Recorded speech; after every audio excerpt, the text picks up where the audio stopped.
Esto es Gestiona Radio. Somos como tú. Gestiona Radio Valencia, 107.1 FM.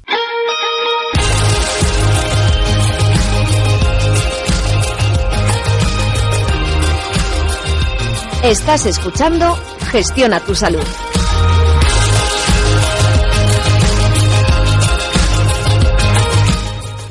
Buenos días, saludos de Sandra Gallarte que les habla y Juan Fran Barberá que está al control técnico del programa. Bienvenidos un domingo más a este Gestiona tu Salud.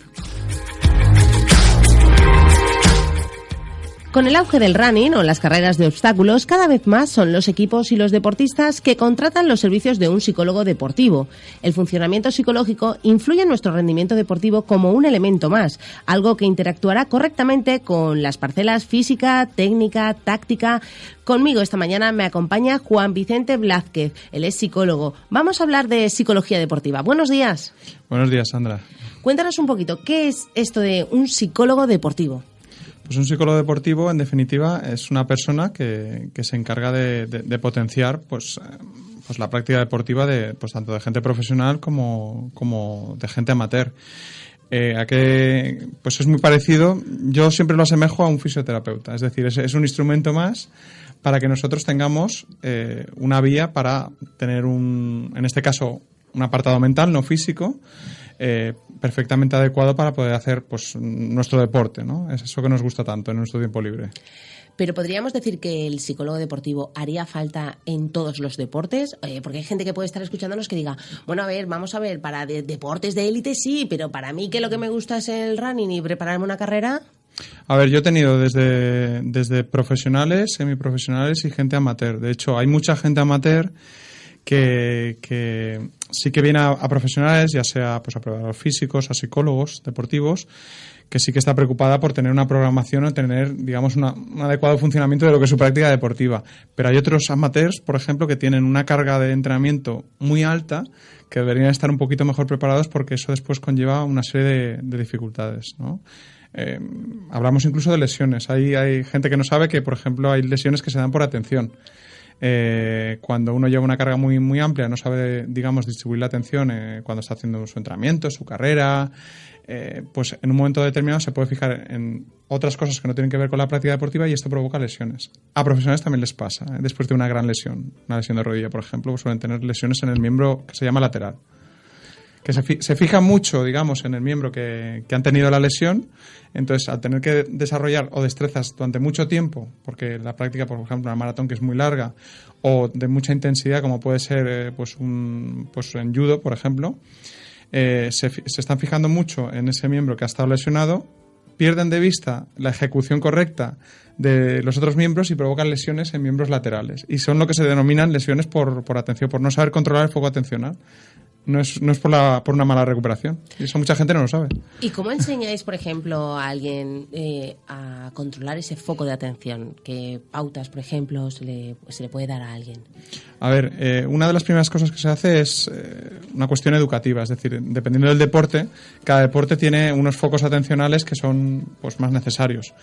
Tenemos deportes tipo de equipo, como puede ser el fútbol, el balonmano, me acuerdo del baloncesto, que van cambiando, ¿no? Desde ese foco atencional que se dice interno, ¿vale? Que es, por ejemplo, ese futbolista que está a punto de tirar un penalti, hasta ese foco atencional externo y amplio, que es cuando, por ejemplo, pues cogiéndome la metáfora del fútbol, alguien tiene que hacer un gran pase, ¿no? Es decir, van cambiando de focos atencionales, ¿vale? Aunque muchos de ellos no son conocedores que eso pasa así. Entonces, hay algunos que tienen problemas precisamente en ese cambio. No es una cuestión técnica, no es una cuestión física, sino que es una cuestión de que no saben que es un proceso mental diferente. Atendiendo a tu pregunta, cosas tan básicas como vamos a hacer una práctica imaginada. Vamos a imaginarnos que estás en un espacio pues abierto, ¿no? Por ejemplo, por donde vas a correr habitualmente, y vamos a ver qué sonidos hay. Ay, pues al principio no saben qué decirte, ¿no? Y digo, bueno, pues vamos incluso... Eso es porque van de charreta con el de al lado. Seguramente. Bueno. Y bueno, y entonces es ver un poquito qué sonidos hay y poco a poco fijarnos en uno. E ir apartando mentalmente los otros sonidos. Esto se consigue con entrenamiento. esas personas que consiguen tener estos cambios, ¿vale? Cambiar estos focos, consiguen tener pues menos problemas del tipo que hemos dicho antes, de lesiones o incluso de una mala ejecución. Jolín, ¿qué me puede estar pasando, no? Tengo una buena alimentación, me estoy preparando físicamente, tengo un entrenador que me ha hecho una programación, ¿qué me está pasando, no? Y son cuestiones que muchas veces pasan desapercibidas. Entonces, ¿lo de correr con los cascos así y tal no nos ayuda o sí? A ver, yo siempre digo lo mismo, es decir, cada uno somos diferentes, ¿vale? Hay gente que necesita, igual siempre digo, los extrovertidos necesitamos más sonido de fuera, ¿no? Cuando estamos más a gusto, cuando hay más barullo, cuando hay más sonido. Los introvertidos requieren de una situación mucho más estable. Entonces sería cuestión de ver, a ver, esta persona, vamos a poner un ejemplo, ¿vale? Vamos a pensar que es una persona introvertida, ¿no? Vamos a ver que tiene un corte introvertido. Eso quiere decir que su sistema nervioso es muy activo y no necesita tanto estímulo de fuera. Pues le han dicho que, por ejemplo, correr con música es súper bueno. Y resulta que se está dando cuenta que está cometiendo fallos incluso técnicos. Y no sabe por qué. Y de repente nos estamos dando cuenta que, ostras, es que igual tiene exceso de estimulación.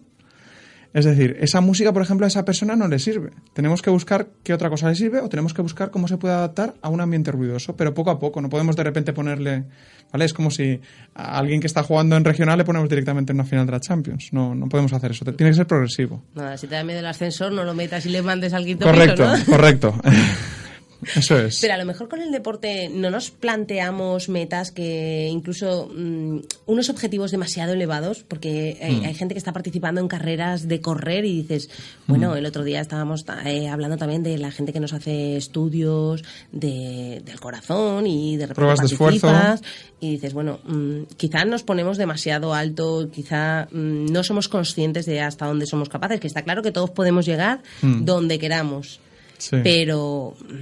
A ver, aquí hay una frase del Langui que a mí me gustó mucho, que la dijo en una entrevista, que dijo que gracias a mis padres por haberme puesto el colacao cada vez más alto. Pues el Langui tiene diversidad funcional, tiene un problema motor y es un ejemplo, ¿no? Es decir, al final los objetivos tienen que ser progresivos. El problema muchas veces de todo esto, ¿vale? Y esto ayuda a estar motivados, ¿no? De hecho, cuando nosotros estudiamos en el instituto, las materias se fragmentan. Es decir, si nos tuvieran que decir, no, hasta final de curso no te decimos si apruebas o no. Se fragmentan no únicamente por los contenidos, sino porque motivacionalmente es mucho más eficaz tener espacios donde veo que voy superando hasta llegar a una meta más amplia que puede ser, por ejemplo, un curso, ¿no? Pues en el deporte lo mismo. Lo que pasa es que muchas veces estamos en una cultura que vemos películas, que a veces en 2 minutos el protagonista ya consigue estar en plena forma. Claro. Vemos una serie de anuncios que en un minuto y nos lo creemos. Y yo siempre digo que estamos un poco en la cultura del fast, ¿no? No solo del fast food, sino del fast todo. Y eso a veces pues puede crear confusiones, incluso puede generar gente que en un momento dado deseche la posibilidad de hacer deporte con todos los beneficios que tiene, ¿no? Se haya comprado su equipación, sus zapatillas y al final la haya practicado 2 veces y lo haya dejado. Y eso, tal y como están las cosas y los beneficios que tiene el deporte, eso es algo que no nos podemos permitir. ¿Y cómo puede ayudar, por ejemplo, a un psicólogo a un grupo, por ejemplo, de deportistas? Porque me imagino que cuando se crea el grupo, ¿vale? Ahora nos ponemos en situación, un grupo de amiguitos, somos muy guays, nos llevamos todos muy bien y hemos decidido apuntarnos a una Spartan, a una prueba de estas. Pero resulta que cada uno tenemos un nivel, ¿Cómo se gestiona esto? Porque aquí yo me imagino que habrán emociones, habrán peleas... ¿Esta cohesión grupal, cómo la llevaría un psicólogo? A ver, aquí, claro, aquí nos encontramos con es una dificultad porque, por ejemplo, una Spartan sí que es verdad que aunque se hayan juntado en grupo, realmente es una prueba más que pertenece al ámbito individual, ¿no? En general, para mí, todas las pruebas pertenecen al ámbito individual, incluso los deportes colectivos. Pienso que independientemente de que jugamos en equipo, y eso es una parte fundamental, la cohesión de grupo que tú has hablado, nunca debemos perder de vista dónde estamos nosotros. Nosotros estamos aquí, pues tenemos que ver a ver si podemos avanzar hasta aquí. Nuestra referencia nunca puede ser otra persona. Tiene que ser, si nosotros partimos de aquí, con el entrenamiento, si podemos avanzar un poquito más. El problema muchas veces en el grupo es que tomamos como referencia, pues muchas veces el que está en la parte más alta y muchas veces gestionar esas emociones es muy difícil. Yo, por ejemplo, si se diera esa situación, haría un trabajo individualizado de los objetivos. Es decir, los objetivos, incluso habría que ver si queremos cada uno conseguir un objetivo individual o si el objetivo es como grupo, ¿vale? Serían los 2 planteamientos. Si como grupo queremos a ver a ver si conseguimos en el menor tiempo posible llegar todos, o sea, no todos, sino hasta el último a meta, ¿vale? Y a ver si ese tiempo lo vamos reduciendo. Podemos ayudarnos entre nosotros, podemos hacer pequeños tirones, como se hace, por ejemplo, en ciclismo muchas veces, ¿no? Ciclista que se pone adelante. Sí, pero para eso me imagino que psicológicamente tienes que estar preparado, porque claro, dices, voy ganando, vamos a ver, y mi compañero va el último y sí, tengo que frenar, y me está pasando el equipo de al lado. Pero por eso mismo pienso que al principio se tiene que marcar eso. Es decir, ¿qué queremos? ¿Queremos una cuestión individual? Entonces, aunque nos hayamos juntado todos, para el entrenamiento nos sirve para pasar un buen rato con nuestros amigos, pero entonces aquí los objetivos son individuales. Es decir, si no, ¿vale? Por otra parte, si consideramos que la parte más importante es la del grupo, entonces tenemos que llevarlo hasta las últimas consecuencias, ¿vale? Ahí sí que es verdad que hay gente que gestiona mucho menos el estrés, ¿vale? Emocionalmente le supone un estrés pues estar el primero y tener que depender de otros, etcétera, etcétera, ¿vale? Pero entonces ahí también, pues esa persona en concreto tendría que hacer un trabajo, por ejemplo, de control de estrés, ¿vale? Hay cosas tan sencillas como la respiración, por ejemplo.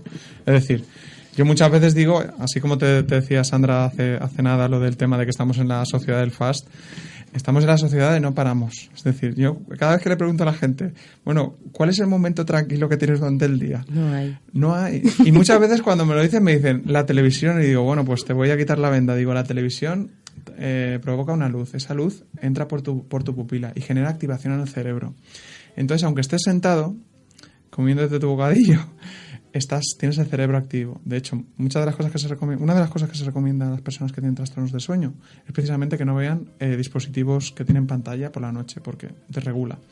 Entonces, muchas veces hay que introducir determinadas rutinas que tienen que ver con bajar nuestro ritmo, controlarnos, no sobrepasar y alternarnos, enfadarnos, tener ira, tener respuestas que muchas veces, ¿no? A veces vemos a deportistas que tienen respuestas que son desorbitadas, romper pues una silla, lanzar una botella, chillar e irse, abandonar, ¿no? Y es muchas veces porque no tienen esa gestión emocional del estrés que les sobrepasa. A veces son por estos objetivos que se plantean y otras veces es porque no tienen espacios de calma y no saben lo que es. Es decir, si tú realmente no tienes espacios de calma, ¿cómo te voy a pedir que en la situación más complicada que tienes estés tranquilo? Es muy complicado. Pero yo te voy a decir, es que a mí me gusta ganar siempre. ¿Te gusta ganar siempre? Sí, yo me enfado cuando pierdo. No, pero vamos a ver, Sandra, a mí me gusta ganar. Es decir, ganar es un objetivo. El problema es que está demostrado que si nos centramos en ganar, ¿de acuerdo?, perdemos varias cosas. Es decir, y se ha visto, esto hay infinidad de estudios, ¿vale? Tenemos desde deportes de equipo, que cuando, por ejemplo, van ganando, aunque no tengan una buena cohesión, pues no pasa nada. En el momento en que pierden, ese equipo se desmembra. ¿Eso qué quiere decir? Que ganar es importante, pero en una carrera, por así decirlo, de fondo, porque el deporte al final es una carrera de fondo, es una temporada, es una preparación para una competición más o menos larga, ¿vale? Tiene un recorrido largo. Ganar tiene que ser un objetivo, pero no es fundamental. El fundamental tiene que ser el trabajo. ¿Qué puedo hacer para mejorar hoy que no hice ayer? ¿En qué punto estoy hoy que ayer no estaba? ¿Qué puedo mejorar a pesar de que hoy he bajado un poquito el ritmo? Ese tiene que ser el camino que al final te lleve a ganar. Si yo pienso en ganar, es como... A ver, lo que tenemos que entender es que nuestra capacidad atencional es limitada. Nuestro cerebro al final recibe tanta información que dice, por favor, decide lo que prestas atención. Yo, por ejemplo, ahora estoy contigo y yo espero que mientras estoy hablando pues me estés escuchando por lo menos disimulando bien, ¿no? Entonces, pero no estás pensando en cómo es tu asiento. O igual ahora sí, ahora empiezas a notarlo un poquito más que hace un minuto, que no te hablaba de tu asiento, ¿vale? ¿Sí? Vale. Eso es lo que quiere decir es que al final, si yo me centro en ganar, ocupo mi vasito de atención en ganar, reduzco el vaso de atención y, como decía, con las lesiones por atención, mi ejecución va a ser peor. Si mi ejecución es peor a lo largo de los entrenamientos, mi posibilidad de ganar es menor. Si mi vaso de atención está centrado únicamente en mejorar cada día, no en ganar, sino en mejorar, al final de la corrida, cuando tenga que enfrentarme a la competición, estaré mejor preparado. Entonces yo quiero ganar, pero el camino para ganar no es pensar que quiero ganar, es otro. Es difícil, pero bueno, es así. Sí, no, sí. Todo es cuestión de intentarlo, ¿eh? Sí. Yo creo que lo que decimos cuando participas en algo, a lo mejor normalmente vas con esa aspiración de ganar, pero sí que es verdad que ese trabajo diario es lo que al final te lleva a ganar, conseguir o no los objetivos. Y se ganan los entrenamientos, ¿eh?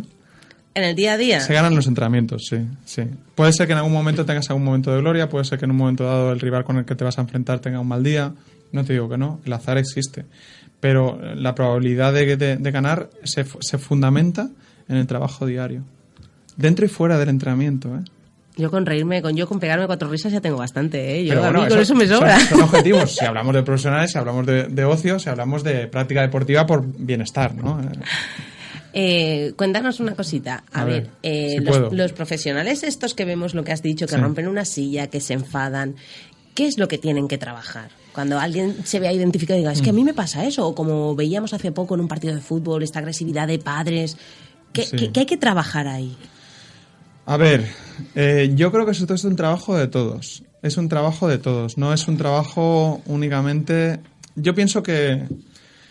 A ver, es una pregunta muy profunda esta, Sandra, porque pienso que sí que es verdad que si me preguntas a nivel psicológico, pienso que ese deportista tiene que trabajar. Primero, hay que saber si pasa algo más allá del deporte a nivel personal y por eso ha estallado, ¿vale? Esto es un punto importante. Hay que ver si realmente no es capaz de gestionar las emociones, hay que ver si no es capaz de tener un espacio de calma, ¿vale? Todo eso hay que verlo personalmente en él. Eso a nivel de profesional. Si me preguntas por lo que pasó en el partido este de fútbol, que los padres empezaron a tal, pues a ver, yo creo que es un tema educacional. Hay, no sé en qué comunidad, no sé si estaba empezando a hacer en Murcia, pero hasta infantil, en fútbol, ¿vale? Que lo que hacen es que cuando saludan, al principio del partido, pues existe ya la norma de que los jugadores se tienen que saludar, ¿no? Pero ahora han introducido que los padres también. Es decir, los padres de ambos equipos se tienen que dar la mano. Ya generas un vínculo, de alguna manera, que provoca, se están viendo ya, que provoca menos reacciones agresivas en lo que es la grada. ¿Sí? Es un punto importante. Parece una cosa simple, pero en el momento que yo te tengo más cercano a mí, ¿vale? Que te he tenido más cercano, que te estoy deseando suerte, que te estoy viendo de otra manera, que no te tengo enfrente, sino que te tengo delante de mí, la percepción cambia mucho. De hecho, muchas veces este tipo de peleas empieza por una chispa y un poco la masa después sigue a esa chispa, ¿vale? De lo que ha pasado. Entonces, eso sería otro punto a trabajar. ¿Cómo desarrollamos un poquito estrategias para que eso no pase? Evidentemente, desde el punto de vista no de los medios de comunicación, sino de lo que se ve en los medios de comunicación, por parte de profesionales, ellos también deberían saber que hay una responsabilidad infinita y de hecho hay profesionales excelsos en eso. No sé, por nombrarte uno, Pau Gasol, por ejemplo, o Rafa Nadal, gente muy conocida que incluso a nivel social o a nivel de sus formas en competir, incluso cuando han tenido una derrota, sus tipos de comentarios cuando tienen las pulsaciones a 170 son, de quitarse el sombrero, ¿no? Y eso es un trabajo que también eso cala después en los pequeñajos. Pero eso es porque detrás tienen un... A ver, muchos de ellos tienen detrás un trabajo, ¿vale? Y otros sí que es verdad que tienen lo que hablábamos antes de personalidad. Otros ya tienen, digamos, pues una personalidad, un entorno familiar que ha dirigido mucho hacia ese tipo de filosofía y entonces la forma de ver las cosas es diferente. Si oyes, por ejemplo, a estos dos deportistas que te he nombrado, cuando hablan de trabajo, hablan de esfuerzo, hablan de qué puedo hacer para la próxima. Muy poquitas ocasiones he oído a estos deportistas, por ejemplo, meterse con el otro rival o incluso meterse con el árbitro. Incluso después de haber competido. De haber perdido, que es cuando estás enfadado y lo fácil es hacer un titular de estos que llaman la atención. Sí, correcto. A lo mejor controlar las emociones y demostrar ahí ese estado. Sí. Porque ¿cuál es el estado mental idóneo? Vale, aquí es como te comentaba antes con los objetivos y con las personalidades. Hay gente que hay deportistas que, por ejemplo, están muy nerviosos, ¿vale? Y necesitan estar en el entorno de competición mucho antes, ¿vale? Para pisarlo, para sentirlo, para tranquilizarse, hacer lo suyo, ¿no? Hacer lo propio. Y otros que necesitan menos tiempo, ¿vale? Porque lo necesitan. Hay algunos que van muy activos, entonces lo que tenemos que hacer es que vayan antes, que se relajen un poquito más, que incluso pues estén solos en el vestuario, que esto también lo hacen algunos entrenadores, no únicamente deportistas. Estamos hablando solo de deportistas, pero que el equipo técnico también tiene varias personas de equipo técnico tienen también sus rutinas que les ayudan también un poco a entrar en ese proceso de independientemente de la gente que hay alrededor, lo importante es el juego y no hay nada más que el juego. La psicología deportiva, estamos diciendo que es tanto como para cualquier persona que practique deporte, como para jugadores de élite, incluso para profesionales, para entrenadores. Sí, a ver, de hecho, una de las cosas que se trabaja más con entrenadores, ¿vale?, es el tema de la comunicación, ¿vale? ¿Cómo comunicamos? La importancia de la comunicación no verbal, ¿de acuerdo? Tiene muchísima más importancia en deportes que, por ejemplo, hay mucha distancia también entre lo que es el entrenador y lo que es los propios deportistas, ¿vale? Entonces, el tema de la comunicación es un tema que les apasiona, ¿vale? Y también el tema de gestión de grupos. Si me preguntas por entrenadores, yo creo que esas dos cosas, ¿vale? Sí que es verdad que algún entrenador, el tema de la gestión emocional, como decía al principio, la necesidad del trabajo previo y de trabajo incluso previo en vestuario, mientras están haciendo pues el típico calentamiento previo con el preparador físico, ¿no? El entrenador también sentirse como que entra en un proceso, ¿no?, que se dice de fluencia o de fluir, ¿no?, de flow, para poder, digamos, gestionar bien el grupo. Es fundamental. Muchas veces no nos damos cuenta, pero yo siempre explico que el cerebro, el sistema nervioso, entiende más lo no verbal que lo verbal. El ser humano lleva mucho más tiempo en la historia sin hablar. Ahora hablamos mucho, ¿vale? Y en la radio más, ¿vale? Pero el ser humano... Es que no nos ven. Ya, pero bueno, que es bueno. No estoy diciendo que sea malo, que es bueno. Pero lo que te quiero decir es que en nuestra historia el lenguaje no verbal es mucho más importante. Entonces yo lo explico muchas veces de una manera muy simple. Mira, esto no sé si os habrá pasado, pero si ahora yo cojo mi mano izquierda, ¿vale?, y estoy en un coche y tú estás conduciendo y yo te digo a la derecha, ¿vale?, la mayoría de cerebros, ¿vale?, en un porcentaje muy alto, van a hacer caso te digo a la izquierda, ¿vale?, lo he dicho mal, ¿vale?, girando la mano a la derecha digo a la izquierda, la mayoría de cerebros van a atender al mensaje no verbal, es decir, a que mi mano gira a la derecha, no tanto a que yo te he dicho a la izquierda.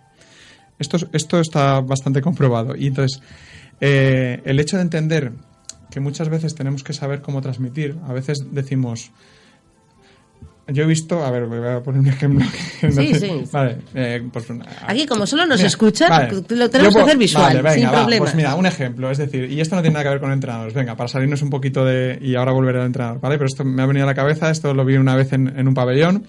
Que una madre en un descanso bajó, ¿no?, y le dijo a su chaval, ¿no?, que se ve que estaba haciendo todo, pues que no le salía nada, ¿no?, y se notaba que tenía síntomas claros de nerviosismo, ¿no? Entonces le cogió con los brazos, le zarandeó y dijo, estate tranquilo. Entonces, claro, lo que no nos damos cuenta es que el cerebro al final lo que le transmite es el lenguaje no verbal, es decir, el tono, el movimiento agitado de los brazos, y no está prestando nada de atención. Pues esto lo he visto tanto en este tipo de situaciones de familiares como con entrenadores. Entonces, ese tipo de cosas que parecen cosas, uy, pues esto es de cajón. Y yo, ya, pero te voy a enseñar la grabación del entrenamiento y vamos a verlo tú y yo, a ver lo que es de cajón y lo que realmente... Lo que decías y lo que hacías. Lo que realmente pasa, ¿no? Es decir, y este tipo de cosas tan sencillas ayudan a que el deportista al final esté más relajado, le lleguen mejor los mensajes. Al final solo se tenga que centrar más en la práctica, que es lo que al final debería ser. Es decir, el deportista debería practicar. Vale, tenemos claro, nos ha quedado claro que lo que no hay que hacer es bajar, zarandear al niño y decir, ¡estate tranquilo! ¿Cuál es la opción buena? Y los papás tampoco. ¿Cuál es la opción buena?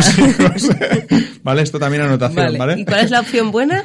A ver, vemos que el niño está fatal, lleva un partido horrible. Vale, vamos a ver. Y tenemos esos 2 minutos para estar con él. ¿Qué le decimos? En un partido de baloncesto que hay tiempo muerto, por ejemplo, están las pulsaciones muy altas. Lo aconsejable, ¿vale?, es, en algunas ocasiones, hay deportistas que necesitan un pequeño contacto, como tocar el hombro, ¿vale? Hay otros que necesitan un poquito más de distancia, ¿de acuerdo? Eso puede variar un poco, pero lo que sí que está claro es que en esa situación los mensajes verbales tienen que ser cortos y que de alguna manera hayan estado trabajados antes, ¿vale? Hay mensajes que se trabajan previamente, ¿vale? Por parte, por ejemplo, en psicología se trabajan con los deportistas una serie de mensajes que están asociados a algo, ¿vale? Y entonces esto después lo que hacemos es que sea como un gatillo, ¿no? Ese mensaje supone, pues, digamos, una determinada acción, ¿vale? Una determinada acción supone una determinada tranquilidad, una determinada emoción, ¿vale? Entonces son puntos gatillo, que ellos entienden como anclas que enseguida les lleva a ese punto de decir, vale, reconecto, ¿no? Y son mensajes cortos. Yo a veces cuando veo que un equipo está, que casi no puede respirar, por ejemplo, en un tiempo muerto, que se les nota, que es que además están todos con la cabeza baja. Y veo que los entrenadores no es que estén repitiendo todo el rato la misma información, sino que todo el tiempo es información diferente y sin parar. Claramente, o sea, veo que ahí va a calar poquísimo. O sea, poquísimo el mensaje. Es decir, si el deportista es así, tenemos que verlo. Es decir, no es importante nuestro mensaje y por eso lo hablamos con nuestros técnicos, compañeros, nuestros ayudantes, ¿vale?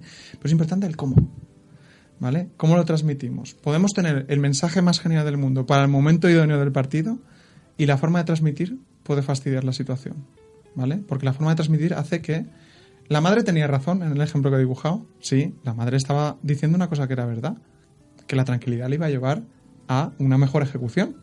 Ahora bien, la forma ha hecho que, desde luego, no lo haya conseguido, ¿vale? A lo mejor tenía que haber bajado, ¿no? En este caso, y decirle, cariño, no pasa nada, si no te sale hoy, otro día te saldrá. A ver, en el caso de los padres, que es diferente en el caso de los entrenadores, perdona, Sandra, en el caso de los padres, que es diferente de los entrenadores, los padres tienen que estar para apoyar.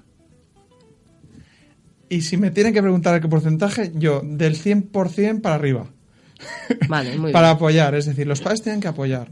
Los padres siempre tienen que ser un vínculo de apoyo. Tienen que ser esa figura que en un momento determinado, si algo va mal, si estamos hablando de deporte base, yo puedo mirar a mi padre, yo puedo mirar a mi madre y saber que eso me transmite tranquilidad simplemente con una mirada. Eso ya, si lo pudiésemos conseguir, ya me pego con un canto en los dientes, ¿vale? Vale, es una cosa importante porque es esa referencia, ¿no? A lo Sí. mejor esa mirada a las gradas y te da una confianza y una seguridad importante. Te puede ayudar un poquito a recordar momentos. Es decir, si mi madre y mi padre o mi hermano me transmiten tranquilidad, yo igual mimetizo esa tranquilidad, ¿vale? Antes que hablamos de tranquilidad, con un tipo de respiración diferente, empiezo a ver las cosas y empiezo a pensar en cómo resolver la situación que estoy viviendo como deportista, ¿vale? Y solo a nivel familiar yo, vamos, si eso pasase 100% de las veces sería genial. El entrenador tiene una parte emocional, pero sobre todo tiene una parte de gestión, ¿vale? La parte emocional no la debe de olvidar porque tiene que entender muy bien las emociones de los jugadores. Ya, pero él también la siente. Claro, es que él, a ver, por eso hay un trabajo previo que él tiene que hacer, es decir, ¿cómo nos sentimos en esta situación? ¿Vale? Se pueden hacer árboles que llamo de decisión tan complicados como queramos, ¿no? Pero al final del partido, no. Pero al final del partido, poniendo el ejemplo otra vez de baloncesto, ¿vale? Porque tiene más variabilidad en el resultado. Al final del partido... Y porque a ti te gusta más que el fútbol, ¿no? Vale, bien, sí, porque me gusta más. Pero bueno, a mí en general me gusta el deporte. Ahí tengo un problema ahora mismo. Ahora tengo un problema, Sandra. No, ahora no, desde hace tiempo. Que yo ahora cuando veo cualquier deporte ya no lo disfruto como antes porque me paro a ver las reacciones. Es decir, yo ahora lo analizo desde un punto de vista de decir, me gusta, no sé, cuando veo fútbol me gusta ver si alguien ha cometido un error, cuánto tiempo tarda en levantarse. ¿Cuánto tiempo tarda en volver a entrar en juego? ¿Cuánto tiempo tarda en volver a aportar algo al equipo, aunque no sea algo muy visible? Ese tipo de cosas son las que al final también te van a dar cohesión. Si tú vas a ayudar a tu compañero, si tú haces cosas que no debes, ¿vale? Ese tipo de cosas muchas veces, los equipos que lo hacen, no tienen por qué ser equipos de grandes estrellas, se ven equipos que son compactos, porque al final hay pocas fisuras. Es decir, aunque haya un fallo, enseguida hay una recuperación, hay un apoyo, ¿ale? Entonces, al final veo el deporte de esa manera. No lo disfruto, nada te pasa como a mí la tele. Lo disfruto nada, menos. Bienvenido al mundo del análisis. A mí me dice todo el mundo que ver la tele conmigo es un rollo. Empiezas ahí a ver los detallitos o tal, pues esto tal o... Claro, no lo ves, pero bueno, es nada, son gajes. Gajes del oficio. Pero bueno, sí que es verdad que lo que te decía, es decir, al final, por ejemplo, en baloncesto, pues es decir, sí, pero al final del partido, ¿cómo está de apretado el marcador? O cómo... Pues no sé mucho, ¿no? ¿Mucho? ¿Cuánto es? ¿4? Vale, si estamos con 4 puntos, ¿cómo reaccionamos? Vale, y si tenemos 2 lesiones, ¿cómo reaccionamos? Y si tal. ¿Por qué? Porque creo que era Orson Welles, si no me equivoco, ¿vale? Decía que la mejor... no me sale ahora. La mejor improvisación es la que me tengo preparada, ¿vale? Entonces esto es un poco eso. Es decir, si yo calculo hasta el milímetro todo lo que puede pasar y lo trabajo mentalmente, cuando llegue la situación será más posible que lo haga. Un ejemplo que me gusta poner mucho, soy muy visual y entonces me gusta poner este tipo de ejemplos, es si yo, por ejemplo, ahora te digo que te vayas a Balsa Pintar y te digo que hay un coche fuera y que lo cojas, tú igual te quedas como Balsa Pintar. Si yo ahora, segunda opción, te doy las llaves y te digo vete a Balsa Pintar, coge la AP7, ¿no? Si la AP7 va hacia Alicante, pasa Elche, llega a la región de Murcia, vete en dirección Cartagena, tercera salida. Acabas de hacer un mapa mental. Cuando hagas la ejecución de ese acto, en la opción A lo harás peor que en la opción B. Por eso hacerse ese tipo de mapas mentales ayuda al entrenador a cuando llega la situación estar más preparado, más tranquilo y poder actuar mucho mejor en la gestión de su equipo.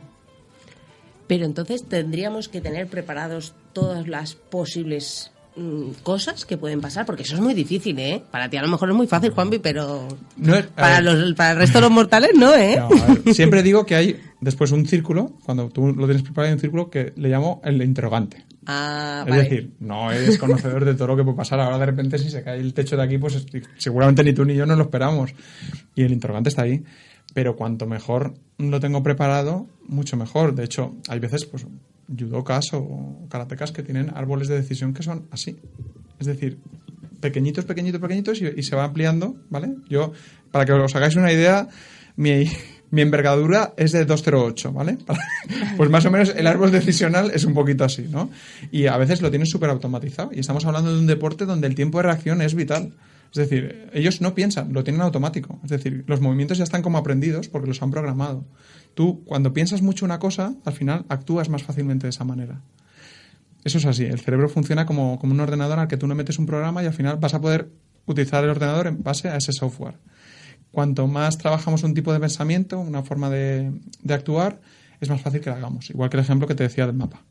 ¿Y qué hacemos con ese interrogante? ¿Con ese quesito que se nos ha quedado con el interrogante? Con ese interrogante lo que uno tiene que aprender, o sea, conforme uno avanza en la práctica deportiva, ese interrogante se hace más pequeñito. Es decir, porque cuanta más práctica, el interrogante, las posibilidades las vas conociendo mucho mejor. Y por lo tanto el interrogante se va haciendo... Nunca desaparece, porque siempre pueden pasar cosas, ¿vale? De hecho, hasta una lesión inesperada en la ducha.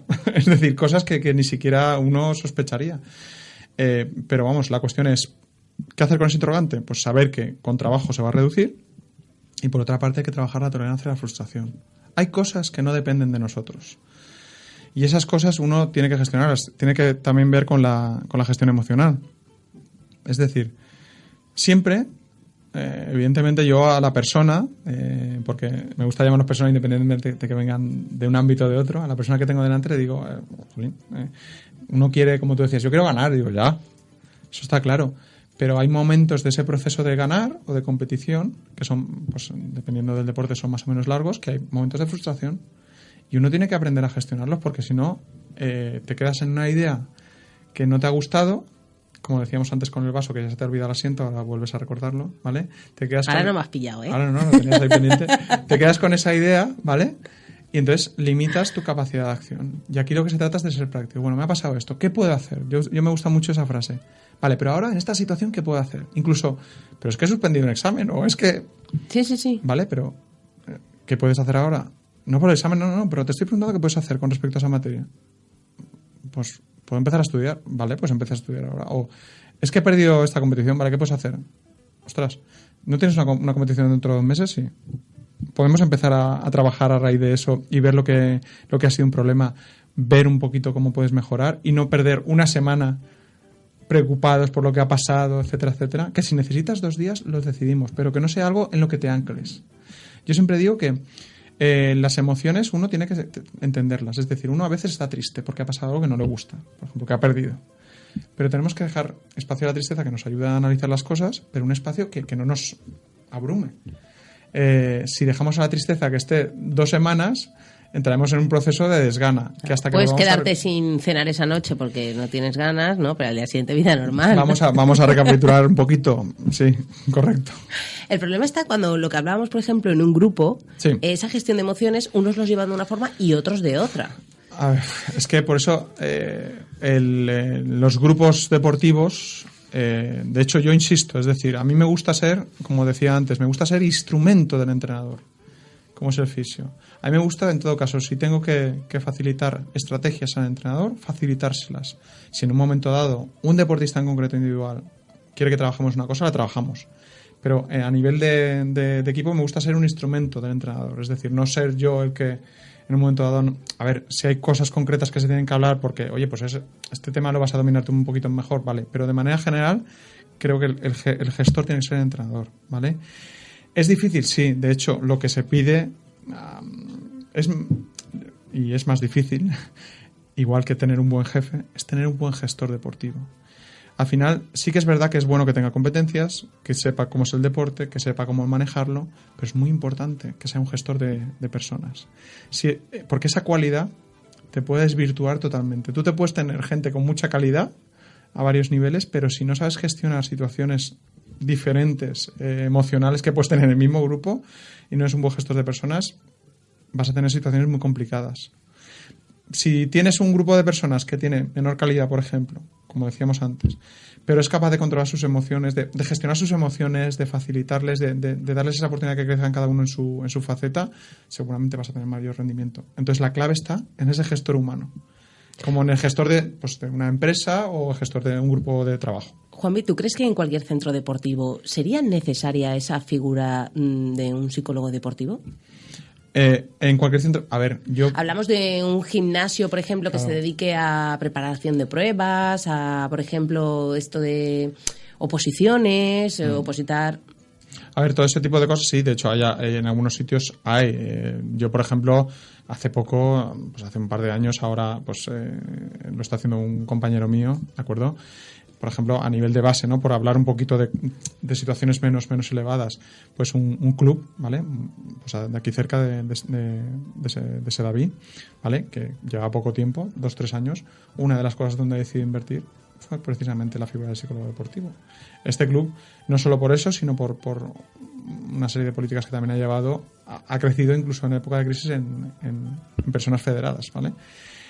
Porque, a ver, con respecto a la figura del psicólogo, entendieron que son grupos humanos, que se podía formar, por ejemplo, a entrenadores que en ocasiones pues tenían experiencia, pero en otras ocasiones pues eran jovencitos y también tenían que adquirir una serie de habilidades, y también de alguna manera, aparte de esa faceta, pues poder desarrollar talleres o formaciones con padres, ¿vale? Que esto, por lo que hablaba antes, un poquito de esa cultura de hecho en ese club se instauró un poco, eso fue idea de un directivo, el tercer tiempo, ¿no? Como es en rugby, que es cuando se toma la cerveza, ¿vale? En el caso de cantera no se toma la cerveza, pero lo que hacían es que de vez en cuando, pues al igual que te decía antes de dar la mano, lo que hacían es, pues acaba el partido, hemos hablado antes con otro equipo y nos vamos a almorzar, y como habéis venido hoy a nuestra casa, nosotros os invitamos a almorzar, estamos los papas y tal, y el próximo día que compitamos contra vosotros fuera, pues lo hacemos.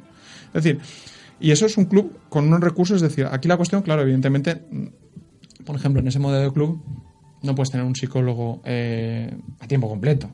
Aquí se trata de ver, pues, que es un poco, lo ponía como ejemplo por decir, o sea, aquí no se trata, muchas veces pensamos, ostras, un psicólogo, ¿cómo voy a tener un psicólogo yo en canteras si ya tengo otras cosas que hacer? Digo, ya, pero es que es ver un poco las necesidades y lo que realmente pues puede aportar por una parte, según el modelo de club, y por otra parte, pues que en volumen de tiempo se puede integrar ahí. Por ejemplo, en ese club no se hacían intervenciones individuales porque se delimitó así. Se dirigió más hacia una cuestión social, pero en otro modelo de club, donde puedes tener más tiempo y tal, pues sí que hay intervenciones donde los deportistas, pues quieren mejorar en sus facetas porque quieren aprender determinadas cosas, o sea, se han visto encallados y ven que no es una cuestión de técnica o de entrenamiento. Porque igual se pasan tirando penaltis no sé cuántas horas a la semana y seguimos en la misma dinámica, ¿vale? Entonces es ver un poquito el modelo de club y a partir de ahí pues ver que con diferentes inversiones puedes tener un poco ese recurso. Que al final es lo que habéis dicho, es un gestor de personas que tienen sentimientos, tienen emociones. Sí, yo creo que es súper importante y además muchas veces sin querer... no es por meterme, que no me meto contigo, Sandra, pero sí que es verdad que a veces... No, conmigo, no te preocupes. La idea de ganar a veces nubla determinadas cuestiones y la idea de ganar no puede nublar nunca que tenemos a personitas. Es decir, tenemos personitas. Entonces, una personita quiere sentirse que mejora, una personita se quiere sentir querida, da igual el contexto donde me dibujes, da igual aquí, en la radio, da igual en un colegio, da igual en una empresa, esas cosas las quiere una personita. Entonces no tenemos que olvidar de cómo llevar a cabo que eso suceda. Uh-huh. Muy bien. Bueno, yo esta mañana ya he ganado, teniéndote a ti como invitado, así que hemos aprendido muchas cosas. Juan Vicente Blázquez, psicólogo, muchísimas gracias por haber estado esta mañana en Gestiona tu Salud y nada, esperamos que sigas enseñándonos cosas de la psicología deportiva, de la psicología clínica. Aquí en Gestiona tu Salud te esperamos próximamente. Vale, muchas gracias, Sandra, a vosotros.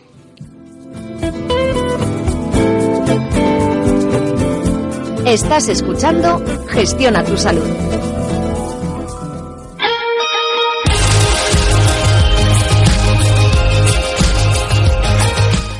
Continuamos esta mañana en Gestiona tu Salud. Medicación y drogas son componentes que llevan las aguas residuales que llegan a los ríos, a las depuradoras urbanas o incluso al mar. Un concentrado que a veces es difícil neutralizar y para el que tal vez las depuradoras no están preparadas. Me acompaña Yolanda Picó, ella es catedrática del Departamento de Medicina Preventiva y Salud Pública de la Facultad de Farmacia de la Universidad de Valencia e investigadora del Centro de Investigaciones de Desertificación de Valencia. Buenos días. Hola, buenos días. Yolanda, vamos a hablar de lo que es un agua reutilizada. Vamos a empezar por ¿qué hacemos? Hay escasez de agua. Mucha. Y no la reutilizamos como deberíamos. Realmente el agua todavía la reutilizamos muy poco para lo que deberíamos reutilizarla. Y eso que la Comunidad Valenciana es una comunidad modelo en ese aspecto. ¿Cómo se mide el agua? ¿Cómo se realiza un análisis del agua? Bueno, eso depende. Hay muchos análisis que se pueden hacer del agua para establecer su calidad. Normalmente el primero y más básico pues es determinar parámetros como la materia orgánica, la turbidez, que son los más básicos para ver cuál es la calidad del agua y cuál puede ser su primer uso. Pero después, pues estos análisis son los más básicos hasta poder garantizar que un agua es potable. Hay muchísimos otros análisis que se pueden hacer y que entonces incluyen metales, contaminantes y toda una serie de compuestos que pueden estar presentes y no deberían de estar. ¿Cualquier persona en casa, por ejemplo, podría analizar el agua que le sale del grifo? No. Un análisis muy básico de alguna pequeña característica cualitativa, pues a lo mejor, pero que es hacer un análisis, no, eso ya debe de hacerse en un laboratorio especializado. Yolanda, aprovechando que te tengo aquí, mira, me viene ahora una idea, ahora que va a venir Pascua y todo este tipo de cosas, cuando a veces estás visitando algún pueblecito y ves una fuente y pone agua no potable. ¿Qué quiere decir eso en realidad? Pues, entre otras cosas, que el agua no está clorada y que puede ser peligrosa, o especialmente desde el punto de vista biológico, del crecimiento de bacterias. No sé. Puede llevar unas bacterias que a lo mejor no sean saludables. Exacto. Digamos que antes uno de los principales riesgos que provenían del agua era el cólera, que es una epidemia que ha diezmado, sobre todo a principios de siglo, diezmó las poblaciones de una forma dramática y que en cambio, pues nada más simplemente clorando, ese riesgo se eliminó. Vale. Y entonces agua no potable. ¿Y si pone agua clorada? Bueno, se supone que en ese caso es potable. De todas formas, debiera de indicar que es potable, que puede estar desinfectada por otras causas y no. Y si no, no bebemos directamente. Exacto. Es importante ser conscientes del agua, de lo que estamos bebiendo. Pues sí, y es muy importante conocer su calidad y su distribución y sobre todo pues el posible contenido en contaminantes, en bacterias, etcétera, etcétera. El agua, aparte de ser necesaria para la vida, pues también hay que tener precaución porque puede ser un vehículo de transmisión de enfermedades muy importante. ¿Qué enfermedades? ¿Cómo qué enfermedades podrían ser, Yolanda?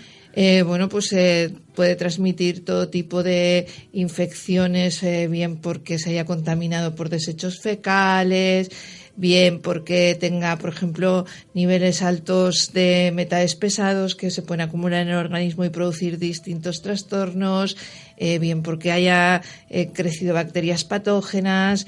Existen muchísimos problemas que están relacionados con un agua que no está limpia. Entonces, lo que se puede hacer, por ejemplo, es un análisis, ¿no? Y detectáis, digamos, lo que le falta, las carencias del agua. Bueno, más que detectar lo que le falta, muchas veces lo que detectamos es lo que le sobra. Lo que lleva de más. Exacto. El agua, pues simplemente debería ser H2O, siempre llevan unas ciertas contenidos en sales, pero desde luego lo que no debería llevar es ni bacterias, ni contaminantes orgánicos, ni metales que puedan ser tóxicos, nada de todo eso que a veces pues está ahí. ¿Y qué hacemos? ¿Cómo se puede quitar eso? Bueno, en general haciendo tratamientos del agua y procesos de depuración. ¿Podría explicarnos un poquito en qué consiste la Directiva del Marco del Agua? Bueno, la Directiva del Marco del Agua es una directiva a nivel de la Unión Europea que pretendía conseguir un estado óptimo de calidad de las aguas superficiales a nivel europeo en el año 2015. El año 2015 pues ya pasó y digamos que la calidad no se ha conseguido, pero sí que pretende pues que conseguir una garantía de que las aguas son adecuadas para el crecimiento de peces y otro tipo de fauna, y que por lo tanto pues no contiene ningún tipo de elemento a unos niveles que puedan ser tóxicos. Que estoy diciendo unos niveles que puedan ser tóxicos, no que no lo contiene, pero esa era un poco la idea de la directiva marco. Claro, porque a ver, si al agua lleva restos, como hablábamos, de medicación, por ejemplo, ese agua va al río, los peces están en el río o en el mar, ¿no? Y al final terminamos comiéndonos los peces también.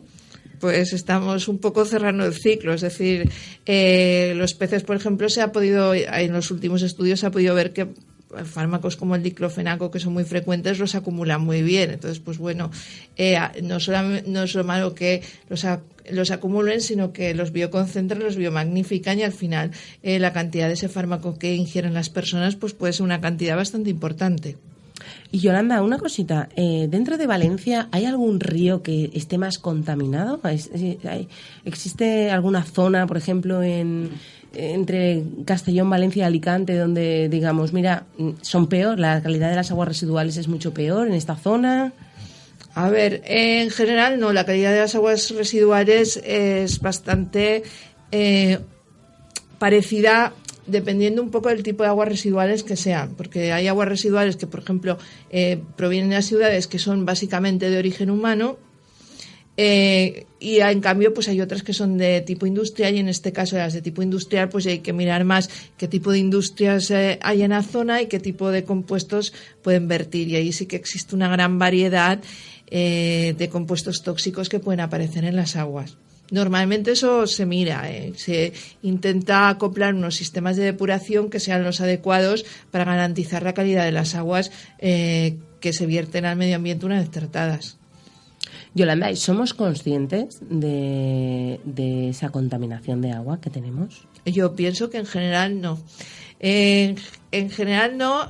Sí que existe un poco la idea en la gente de que, bueno, pues que tenemos un medio ambiente más contaminado, que hay una serie de problemas que son de salud un tanto difusos, como el incremento de las alergias, el incremento de la resistencia a los antibióticos, el incremento pues de enfermedades de tipo de sensibilización, etcétera, que se van incrementando, y que es debido que bueno, tenemos un medio ambiente muy contaminado, las ciudades pues tienen aire de poca calidad y agua también, etcétera, etcétera.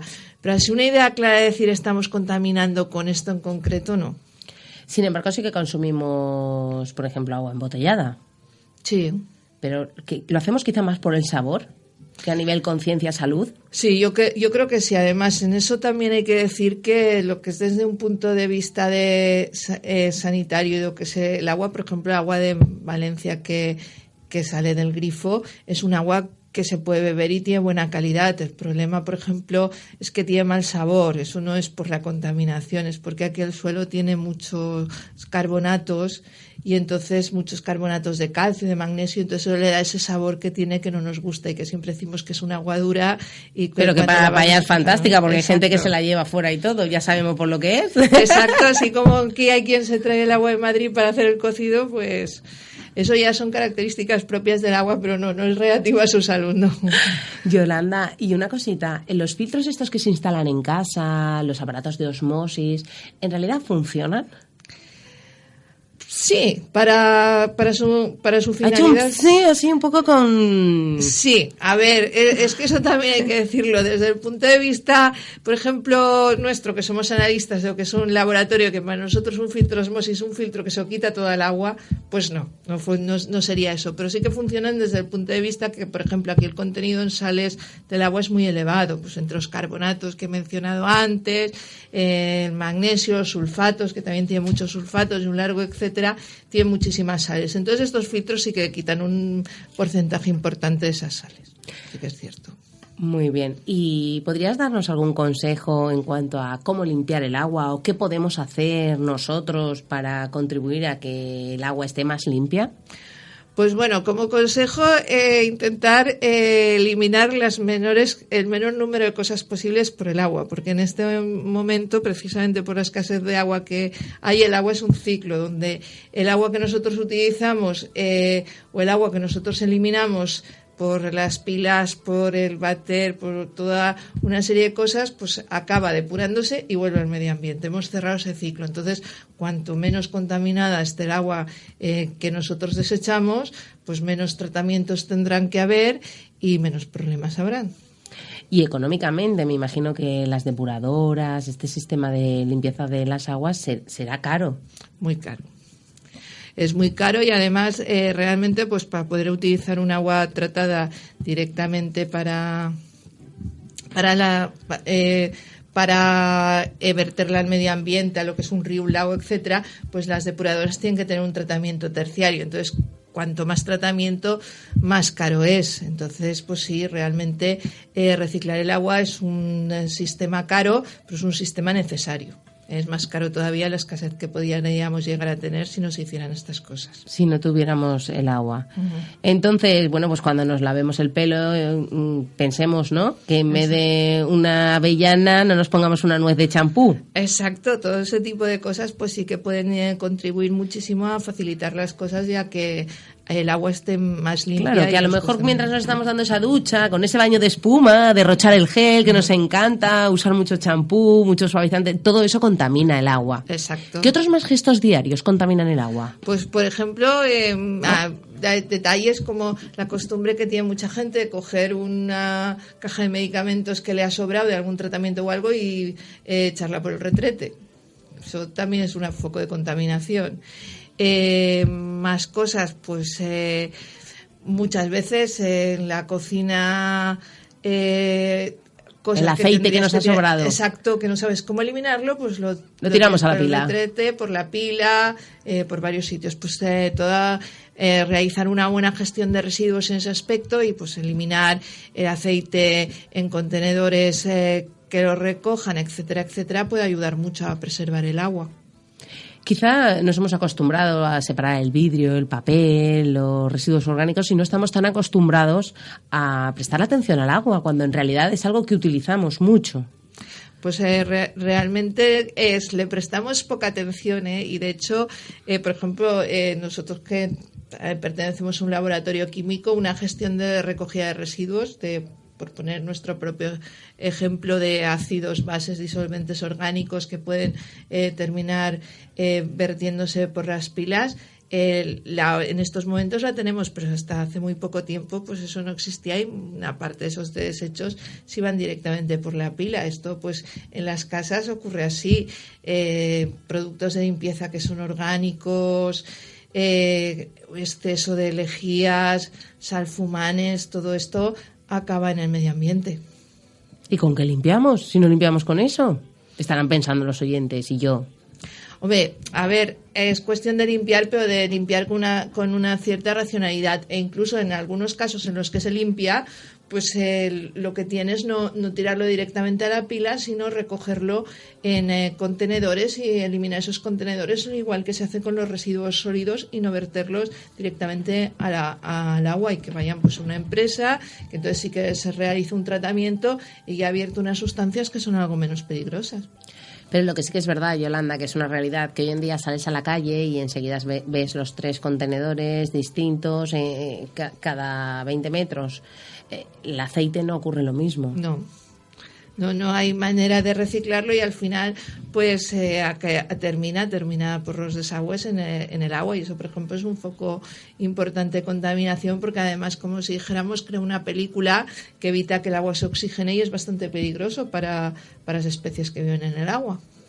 Pues nada, vamos a hacernos a la idea que eso no se puede hacer porque es malo para todos.